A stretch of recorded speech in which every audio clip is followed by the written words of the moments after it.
Hi everybody, this is the instructional video on how to assemble your Viking apron dress kit. We're going to start by taking a look at what you should have in your kit. If any of these pieces are missing, please email me and we'll get them over to you right away, but you should have everything in the kit as I describe. So first of all, there's going to be a piece of paper that gives you the location for where you're going to find the instructions. I also have a link in the notes below to where you're actually going to be able to download and print out the handout.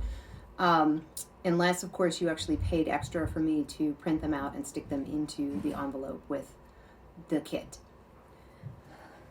When you open up the kit, it's going to look like a big old pile of fabric because that's what it is. But you're actually going to have 3 rectangles. Hopefully you can see them here. Oops. Kind of sticking together a little bit. But you're going to have 3 long rectangles that actually are just the body of the... When you take a look at the fabric, you're going to find that you have 3 shapes in your bag. You're going to have 3 long rectangles. So 1, 2, 3. Those are actually going to be the main body of the garment. You're going to have 2 long skinny rectangles. So 1, 2. That's going to form your straps for your dress. And then you're going to have 3 triangles of fabric. These are actually going to form the skirt of the dress. So double check and make sure that you have all of those pieces. You're also going to need a few things from your house. The last thing that you're going to find in your kit that you need is actually just a spool of thread that matches the fabric. From your own house, you're going to need a couple of supplies. You're going to need a pair of scissors. It can be any scissors that will cut fabric.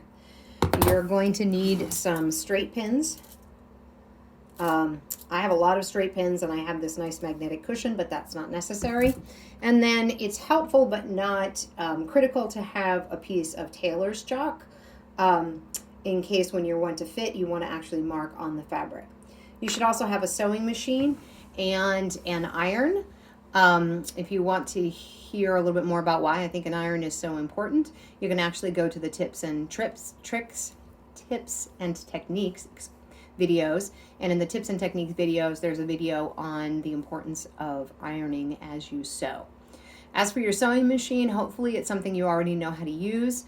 I don't cover the usage of sewing machines themselves specifically because there's a lot of variation in the way machines work, but go ahead and pull that sewing machine out of your closet. It's your grandmother's sewing machine that she left to you, or one you picked up in a yard sale for $25. There's lots of good machines out there that you can find that way.